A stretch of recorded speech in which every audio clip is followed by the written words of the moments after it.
Your players take on the personality of the head coach. Look at those Alabama players when Saban was there.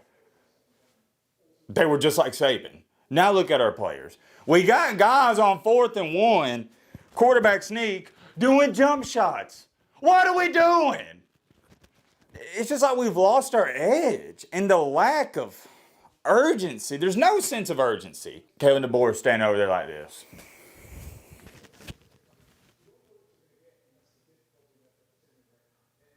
Tennessee just straight up beat us. They were the better team. There's nothing to be mad about if you're a Bama fan.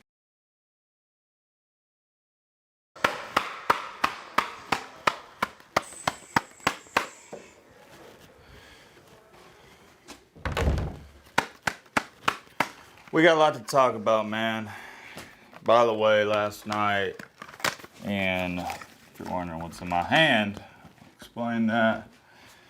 So last night, some of y'all may or may not. I feel like this lighting should be okay. I just need one light on because it's daylight. Oh, no, it's kind of dark. We need two. Okay, yeah, that's way better. Sorry for the bad lighting, but I'm sure many of you may remember the Vandy incident, aka the whiteboard incident, where you know, if you know, you know, kind of got a little passionate. I wouldn't say angry, just passion, shoved over the whiteboard. Well, I broke this eraser it's like the eraser part, which is this, it came off. And anyways, long story short, it like smeared black tar on the whiteboard last night, or it just wasn't erasing like it's supposed to. It's pretty much broke. So yeah, that's what this is. Got a new eraser. Now the downside with this is, and it's why I kind of like this small eraser, is this one don't stick. That one sticks, so it was like super convenient. So like, I guess with this, I'm just gonna, I kind of get to, I don't really like that. But anyway, that's besides the point. We got to talk about Kalen DeBoer, Jalen Milroe, and this Tennessee game, because we did a live reaction and all, but I didn't give you my full analysis on the game. I've now had a night to sleep on it, think about it, and yeah, we're going to talk about it. I'll pull up the numbers and stats in just a second. Let's start off with, this is a big topic of discussion. I've seen it everywhere. We'll start with Jalen Milroe. I get it. It was, in my humble opinion, the worst game he's played in his Alabama career, even worse than the Texas game. And it's not a good look because last week he also played pretty bad. So it's back-to-back bad weeks, leaving a sour taste in Alabama fans' mouths. And it's not like Alabama has some chomp behind Milroe. They got Ty Simpson. I don't expect most college football fans to know who Ty Simpson is, but he was a prestigious recruit. He's been at Bama a couple years, so he's not some true freshman like at Auburn, Hank Brown. No. Ty Simpson can play. How good can he play, really? Well, it's kind of like Arch Manning, yet to be determined, because he's not the starting quarterback. But the point is, people are calling for Milroe's job. Now, last night in the live reaction, I told y'all, hey, it's okay, Milroe. That's what I was saying. It's okay, Milroe. Everyone has bad games. And I was taking up for him. And after sleeping on it, and I really haven't thought about it too much because he's still our guy. I still think Jalen Milroe is our quarterback. He's our guy. I know some Bama fans are going to disagree, and that's fine. You are entitled to your own opinion. Here's what I want Alabama fans to understand, though. Don't let what happened last night and last week make you forget about the Jalen Milroe you saw against Georgia.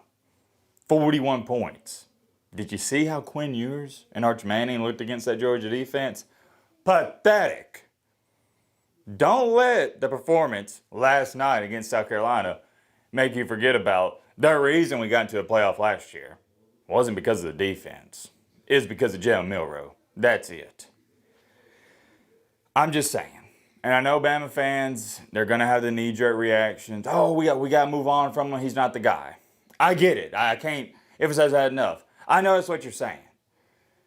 But like Lee Corso says, not so fast, my friend. I just don't think you want to go down that avenue. And here's what I mean by that. I'm going to use my neighbor as an example. He's not going to care. I'm not going to tell you his name anyways. He's an Auburn fan. And at the beginning of the year, when Peyton Thorne was struggling, he's like, man, we got to put in Hank Brown. And I told him, I was like, I don't know if you want to do that, partner. He's like, what you mean, Matt? It can't get much worse. And I was like, oh, it can. Sometimes the grass isn't always greener on the other side. Even though it's not too green on your side, it still may not be greener on the other. What happened with Auburn? They said, all right, We're going to put in Hank Brown. 3 interceptions first half, end of it. This isn't middle school or high school football, guys. Even in high school, I don't think you see it much. This is a job. You're talking about jobs on the line. What I mean by that? If Hugh Freeze thought Hank Brown was way better, he was the better option than Peyton Thorne, he'd be playing him because he's trying to win games. His job is on. Same thing with Kalen DeBoer. If he thinks or thought or thinks in the future, whatever wordage you want to use, that Ty Simpson is better than Milroe, he'd have been out there. He's not the better option. These coaches, it's not even like they know what they're doing. They're playing the best guy. There's other coaches on staff, too, that come into the decision-making when it comes to the quarterback process, who's going to start. Jalen Milroe is our best option. And Bama fans, I don't know why there's even this conversation, because you did it last year. Remember? After the Texas game, bench Milroe. It's all offense is awful. Nick Saban, I still believe to this day, the only reason he sat him out the entire USF game was to prove to the fans and media he was the best option. You saw what happened. Was Milroe bad against Texas? Yes. But it got even worse when we put in Ty Simpson and Tyler Buckner. You remember the USF game. You remember it. So be careful what you wish for. I'm still backing Milroe 100%. Is he playing good football? Absolutely not. But he's our best option. And I don't even think he's a bad option. It's not even like, oh, he's our best option like Peyton Thorne. Like, Peyton Thorne is garbage. Milroe ain't garbage. He ain't been playing good. That's all there is to it. But we've seen what he can do. Like, Peyton Thorne ain't never did what Milroe did against LSU last year, against Georgia this year, and against Georgia last year. It's just crazy how Duke can have one bad game or a couple bad games and people are throwing him to the fire. Look, man, I hate to admit it as much as the next person, and this is the Alabama fan of me talking. The dynasty's over. It's over. All right? It was over the day Nick Saban retired. And people tried to tell me it, but I was like, whatever. Yeah, we're not falling off. No, we're falling off, dude. I mean, we don't have the guys, not just at the quarterback position, but the guys all around this team to be competing for championships year in and year out. The standard is about to go from competing to a championship to just making the playoff. I mean, we're going to be fortunate this year to win 9 games, counting the bowl games. With the way this team's played, we're fortunate we didn't lose to USF this year and South Carolina this year. Different conversation for a different day. Point is, we can't be having this standard of insane quarterback play when we're just not that insane of a team. You see what I'm saying? It just doesn't align with one another. So that's all I'm going to say about Milroe. I still think he's the guy. I'm rolling with him. Period. The end. Let's talk about Kalen DeBoer a little bit. And we'll get into Tennessee, and I'll get into the stats. Believe it or not, I haven't even looked at the box score, so you're going to get my live reaction to that. I know it's not pretty for Bama. I assume Tennessee. I know Tennessee had over like 200 rushing yards. I assume we probably only had like 70 rushing yards. Not a shocker. We've done that all year. And guess what? When we ran the ball good, you know what game that was in? Georgia. What happened? We won. Think that's a coincidence? It's not. We'll get to it in just a second. Kalen DeBoer. I have a golden rule. If you're new to the channel, or maybe you just haven't heard this, and it's why you haven't heard me say anything about, like, DeBoer's job or anything. In a coach's first year, I will not criticize him. There's just no criticizing. First year, no. It's not even like, oh, I'm giving you a benefit of the doubt. No, I'm not even going to criticize him. I'm not even going to have an opinion. It's our first year. So you will never hear me say, this is a problem. We lose every game. We could even lose to Mercer. No lie, Mercer this year. We lose out. And you will not hear me say, we got to fire DeBoer. Not going to happen. You may hear me say, yeah, DeBoer's not doing a good job, but you won't hear me say fire DeBoer. Year 2 is when I start getting critical. And year 3 is my quote-unquote put up or shut up year. But year 1, off limits. Don't care. Know some of you are going to say, Matt, but he inherited the most talented team in the nation, a really good talent. Don't care. It's year 1. You got to remember, these aren't his guys. They may be talented, but he didn't want them. He inherited these guys. Okay, so you got to give him time, at least 2 years, bare minimum for me, until I start criticizing the coach. Because next year, he'll at least have some of his guys in there. He'll be comfortable, all that nice stuff. But it's just ridiculous to sit up here and say, fire DeBoer, and he ain't the guy, and this and that in year one. Ridiculous. And then here's another conversation for a different day. For all these geniuses out here that want to fire DeBoer. Okay, say we fire DeBoer. Well, who do you go hire, buddy? Oh, right. You didn't think about that. And it's not one of these things where you can say, well, Matt, it can't get worse. Oh, no, it can't get worse. We're 5-2. Let's not act like Alabama's the chum bucket in SpongeBob. We're 5-2. This ain't a bad football team. It ain't a really good football team, but they're not chumps. It's not like Auburn. Auburn's a bunch of chumps right now. All right? This ain't that. It could get worse. And that's the thing people don't understand. Just because you fire a coach, it's the same thing with Milroe. The grass ain't going to be green on the other side. You have to take that into account. The only guys that would be an improvement maybe, like these were my number one coaches. Steve Sarkisian, Kirby Smart. Who's the other guy? Oh my goodness, I'm drawing a blank. Who's the other guy I wanted? Steve Sarkisian, Kirby Smart. I think that was it. I'm not really a big fan of Dan Lanning. I know he's doing great this year. Nah, I'm not really a big fan of him. He's okay. Yeah, Steve Sarkisian and Kirby Smart. There's another guy maybe about drawing a blank. Those are the only two guys that really appealed to me. And obviously they weren't going to leave Texas and Georgia. It's one of those things where you call them expecting a no, but you just call them anyways because the worst they can say is no. Anyways, back on track with DeBoer. I'm not going to criticize him. Now, I will say this. I said this in the Vandy game, dude. I'm just pissed off with every time that camera pans over to him, he looks like he's a homeless dude standing outside of Publix or Walmart. He looks lost, and it's just the lack of passion. So to give you some context, I hold myself to a high standard. I am one of the most competitive persons, whatever you're going to meet in this life. I'm insanely competitive. That's my vice in life. I don't drink, don't smoke, don't do any of that. And a couple of my buddies, when I was first meeting them and some guys I hang out with, they're like, well, man, what's your vice, man? What do you do? I love to compete. That's what I love doing in life. Hold myself to a high standard. Therefore, I hold others to a high standard. I hold my brother, my friends, my football, to everyone to a high standard. When you're super competitive, you have a fire burning inside you. Nick Saban, fire burning inside him. It's going to sound crazy. Y'all know I'm a professional Ryan Day hater, but Ryan Day, fire burning inside him. Kirby Smart, fire burning inside him. Dan Lanning, they got it. Steve Sarkisian. I want a coach who's passionate. Because guess what? Your players, whether you believe this or not, and you played sport, if you played sports, you know this to be a fact. Your players take on the personality of the head coach. They do. Look at those Alabama players when Saban was there. They were just like Saban. Now look at our players. We got guys on 4th and 1, quarterback sneak, doing jump shots. What are we doing? It's just like we've lost our edge and the lack of urgency. There's no sense of urgency. We got 2. They didn't even call the second one, but it resulted in a sack. It should have been 2. We got 2 delayed games back to back. That can't happen. But what's even worse than getting 2 back to back, one's understandable, but 2?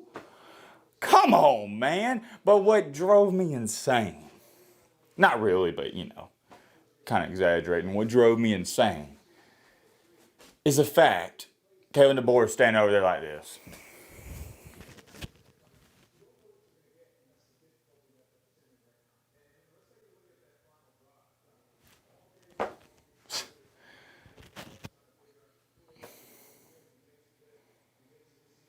Just disappointed, man. I mean, if on 2 delayed games, I would have been losing my mind. Imagine what Saban would have been doing. Saban would have busted a headset. Those were the things that made him the GOAT. Is he knew, okay, we're going to get some face mask on defense. We're going to get defensive pass interference. We're going to get some holding calls. But the pre-snap penalties like that, you can't have. You got to hold your team to a high standard in that aspect. And Kalen DeBoer doesn't. That's what I don't like about him, the lack of fire and passion. Because when you as a coach aren't showing emotion that you're upset after 2 delayed games, Your team doesn't fear you. And that's the problem with DeBoer. This team doesn't, I think they do respect him, but they don't fear him. And there's a big difference. Those Alabama players at Saban, they respected him, of course, but they also feared him. They don't fear DeBoer. And heck, Malachi Moore, I took up for him. But it just goes to prove how this team is. They tried pulling him out of the game against Vandy, and he waved off the coaching staff. Could you imagine if Saban was there? He would have grabbed him by his butt and yanked him off the sideline. I watched Nick Saban spank A.J. McCarron on national TV. He spanked him, a grown man. He spanked A.J. McCarron in the butt. These guys feared him. They don't fear DeBoer. No sense of urgency. The pre-snap penalties. Just a hot mess. Our coaching staff, and we got talent. One thing that does hurt us is we're young at positions you can't be young at if you want to compete for a championship. Like our secondary is really young. I think they're going to be good next year and the year after, but right now, really young. So that does hurt us.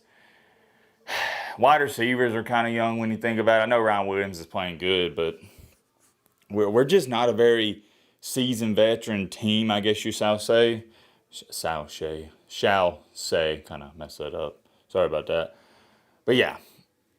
We're a young team, and when you combine our coaching staff as a bunch of knuckleheads, that's just what it is. Let's call it for what it is, man. We got a bunch of knuckleheads on this coaching staff. Offensive coordinator, not good. Kane Womack, okay, I said this yesterday. Defense, they did their job yesterday. They weren't dominant, but they did their part, so I can't be mad at Kane Womack. I'm not a fan of his, but I don't really hate him. It's just his coaching staff. If I had to grade him, I'd give him a D-. They're not doing a very good job, and that falls back on DeBoer. DeBoer, if I had to grade his performance this year, D-. When you lose close games, it comes down to execution in the fourth quarter. And when you're not executing more times than not, yeah, it's on the players because they're going out there and making the plays, but it's also on the coaching staff. Lack of preparation. On that 4th and 22, the screen pass, it would have worked. It was actually a pretty decent play call looking back on it. But you know why it didn't work? Because Ryan Williams thought it was just a regular pass play and he was running a route. He should have been blocking. That's why it didn't work. It's little things like that. Championship teams don't mess up like that. And we did. So that's all I got to say about DeBoer. Coach. Just a terrible coach game. Terrible coach team. Awful coach team.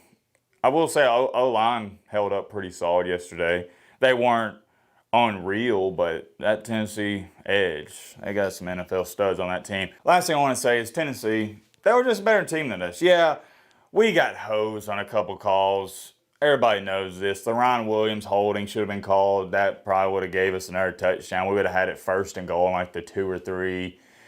Then I thought James Pierce Jr. was offsides, and then the Kendrick Law thing. How's that not offsetting penalties? Don't know. But all in all, this game is not on the refs. Tennessee just straight up beat us. They were the better team. There's nothing to be mad about if you're a Bama fan. You shouldn't have won this game. Tennessee won. Straight up, they were the much better team.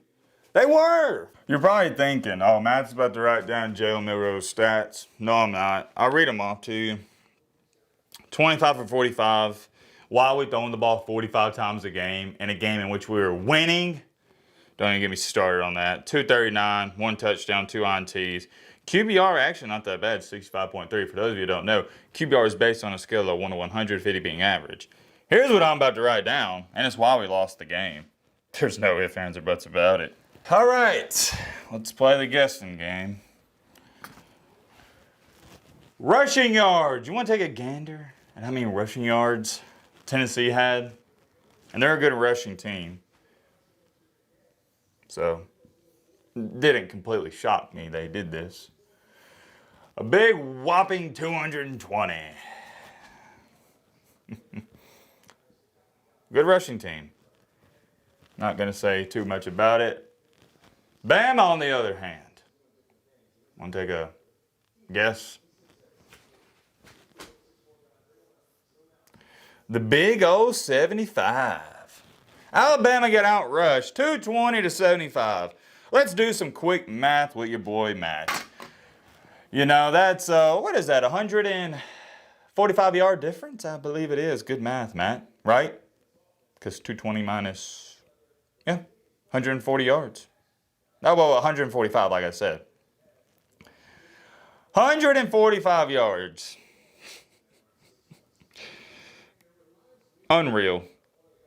And this is what's even worse about. Wait, is that right? Wow, I didn't know Bama was that bad. On third down, Alabama, I'll just write it up here, was 3 for 14. That's just not, I mean, the fact we were even in the game, it's because they threw all them picks and missed them field goals. Tennessee was 6 for 14, which is really good, right under 50%. It's like 45-ish, 44. Nick Sheridan, the offensive coordinator for Alabama, has done a terrible job. We got to run the ball more. And it's not even like we can't run it. We can. Jalen Milroe and Justice Haynes are two of the best backs in the nation. I believe that. They're not like top 5, but they're both in the top 10, top 15. And we don't even use them. I wouldn't even be mad if they enter the portal. Why would you come back to this Bama team?